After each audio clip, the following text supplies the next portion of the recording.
Assalamualaikum warahmatullahi wabarakatuh.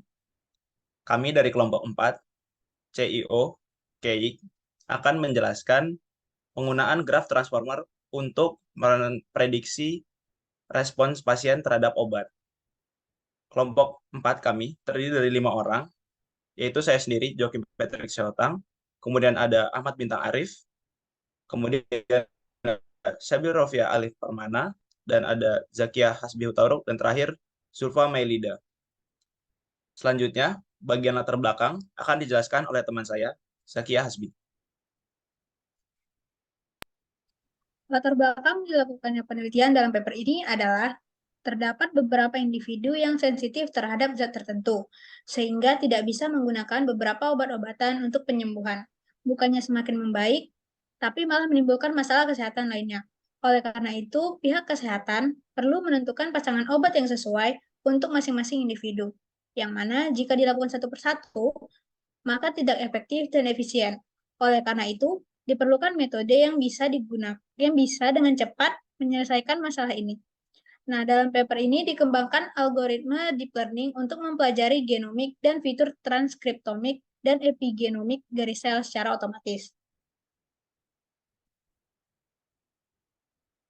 Metode ini bernama GraphTrans-DRP. GraphTrans-DRP adalah graph transformer atau arsitektur jaringan saraf baru yang mampu mengekstraksi representasi obat yang lebih baik dari grafik molekuler untuk memprediksi respon obat pada garis sel. Metode ini hasil kombinasi dengan jaringan konvolusi grafik GAT-GCN. Hasil percobaan menunjukkan metode ini lebih baik daripada GraphDRP dan Graphomic DRP dalam root mean square error atau RMSE dan koefisien korelasi person untuk semua percobaan.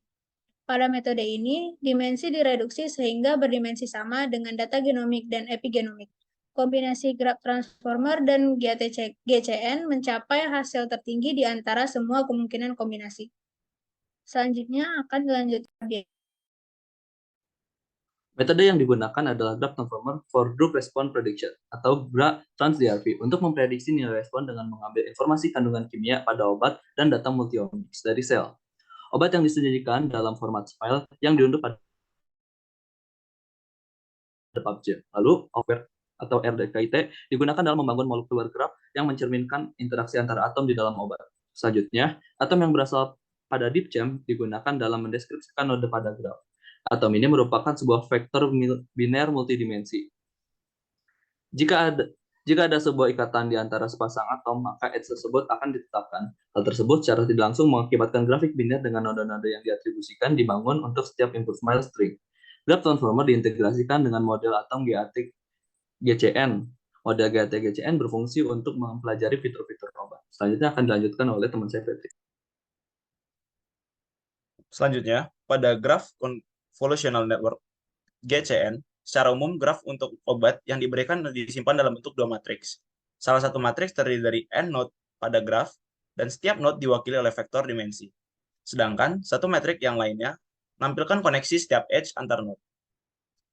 Layar dari graf konvolusional yang asli mengambil dua matriks sebagai input dan bertujuan untuk menghasilkan node level output dengan menampilkan setiap node. Lapisan tersebut didefinisikan dengan A kali W, dengan matriks W merupakan trainable parameter matrix. Di samping itu terdapat dua kelemahan. Di antaranya untuk setiap node setiap vektornya dari setiap node yang bertetangga dijumlahkan, tetapi tidak untuk node itu sendiri. Yang kedua, matriks A tidak dinormalisasi sehingga perkalian dengan matriks A akan mengubah segala vektor. Perlu dilakukan normalisasi matriks A untuk meningkatkan akurasi prediksi. Dan metode yang digunakan pada paper ini akan lebih baik dibandingkan dengan menggunakan metode konvensional. Nah, selanjutnya akan dijelaskan oleh Abin. Kemudian data yang digunakan pada penelitian ini adalah GDSC atau Genomics of Drug Sensitivity in Cancer. GDSC sendiri merupakan proyek screening sensitivitas obat ekstensif yang tidak hanya berisi sel omics tapi juga data respon obat untuk obat anti kanker pada ribuan lini sel. Kemudian penelitian ini menggunakan 3 jenis data omics, yaitu ekspresi gen atau GE, mutasi dan penyimpangan nomor salinan atau MUT-CNA, lalu yang ketiga metilasi.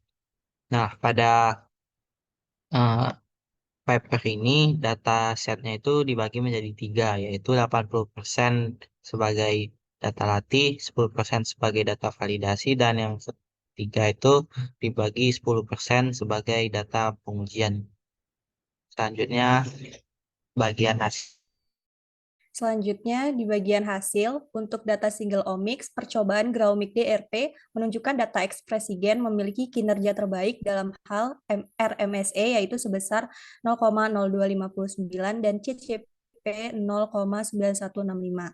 Sementara itu, mutasi dan data penyimpangan nomor salinan memiliki kinerja tertinggi, yaitu 0,9317 untuk CCP dan 0,0238 untuk RMSE. Dalam setiap jenis data omics, GRA-Trans DRP mengungguli Graumic DRP untuk CCP dan RMSE.